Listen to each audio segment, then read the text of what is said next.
Thank you for joining me.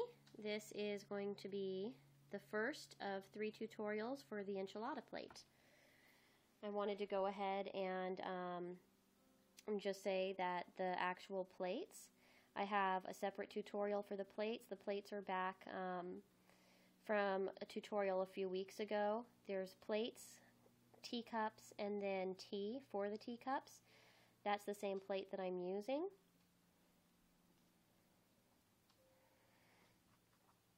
I'm going to start with the enchilada. This is half Sculpey 3 white, half Primo translucent, and this orange is actually half orange from Primo and half cadmium yellow. And so I went ahead and conditioned some of this. Then I'm going to roll it out into a snake. This technique is called a bullseye cane.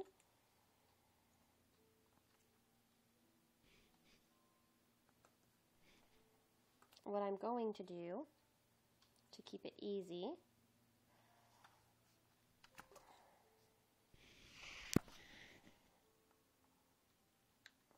is trim it like this so you can see what I'm doing.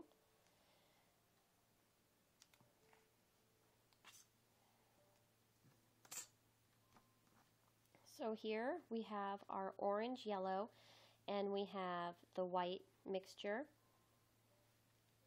I trimmed it on 3 edges, and I press it down as I roll it. You want to try to get all the air bubbles out because air bubbles will make your canes shred.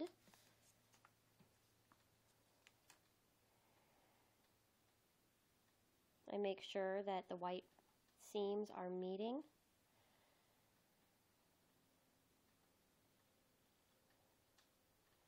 And I press on the cane all the way around, trying to get all the air out of it.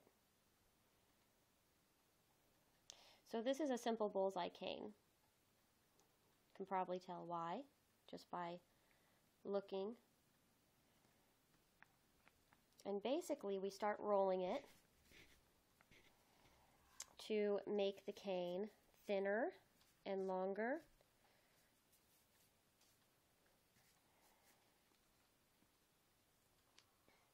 And then I'm going to test to see if it's the right size.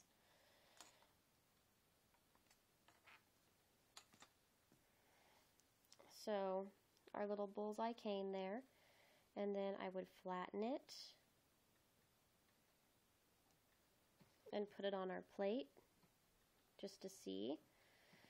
Okay, so yeah, that looks like it's about the right size. So if it's the right size, then you know that your cane is the right size and you could make multiples. When you're doing caning, often you'll do a lot.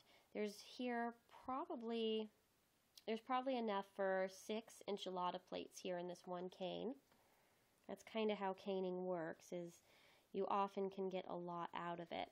What I'm going to do to attach it to the plate is put a little bit of TLS on the plate. You could always use Fimo Deco Gel, it just acts as a little bit of a glue.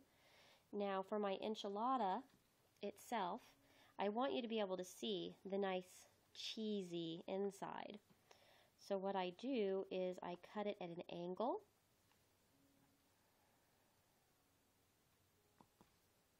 Right like that. So now, when you lay it down, you could see the cheesy insides. I'll position it on my plate where I want it to, where I want it to be. And then what I'm going to do from here is make some hot melty cheese.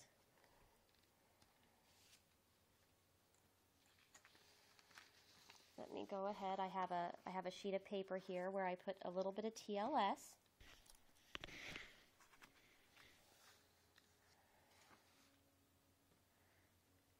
So you can use TLS or liquid Fimo, the Fimo Deco Gel. What I'm going to do is pinch up a little bit of that yellow-orange. You want it to be the same color.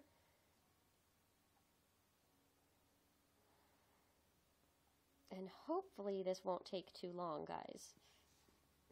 I didn't want to make a whole new batch of enchiladas. I've been sold out for a long time, but I usually make my enchiladas around Cinco de Mayo. So I didn't want to take the time to do a whole bunch, but I really did want to show you guys.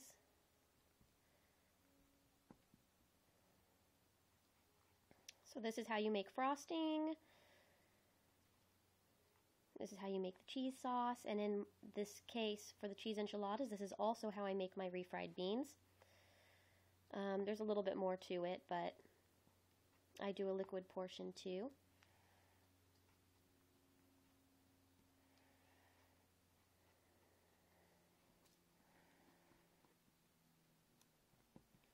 If you're making a lot, then you can do something like this in a shot glass.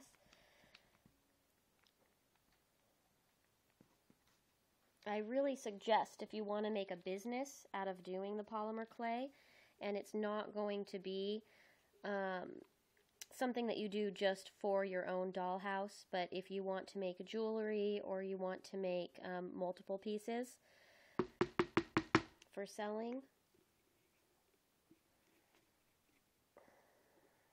Sorry, I need a little bit more, and I'm starting to get low on the TLS.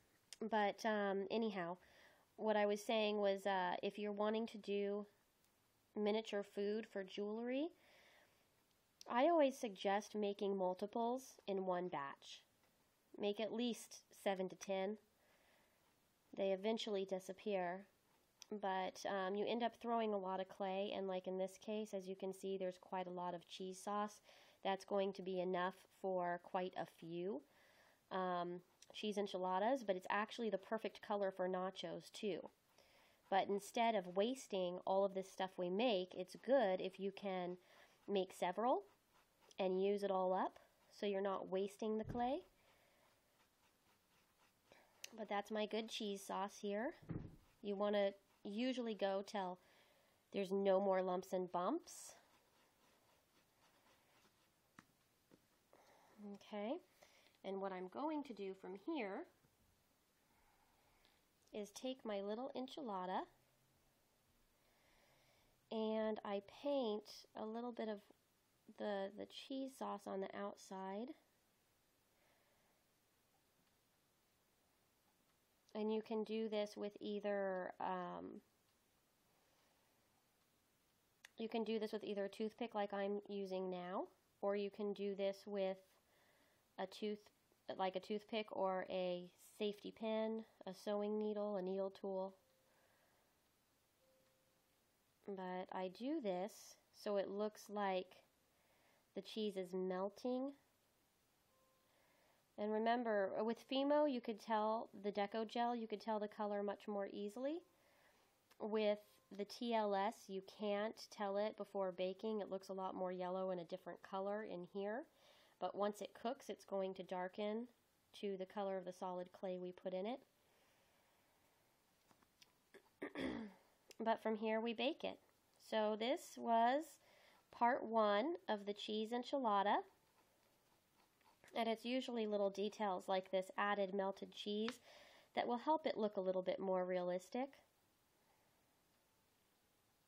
So I am going to bake this since I'm not making a whole bunch. And as soon as this is done baking, we're going to go ahead and we're going to do the rice or the beans. So I'm going to start getting ready for another tutorial while this bakes, and I'll be seeing you guys soon. Thanks.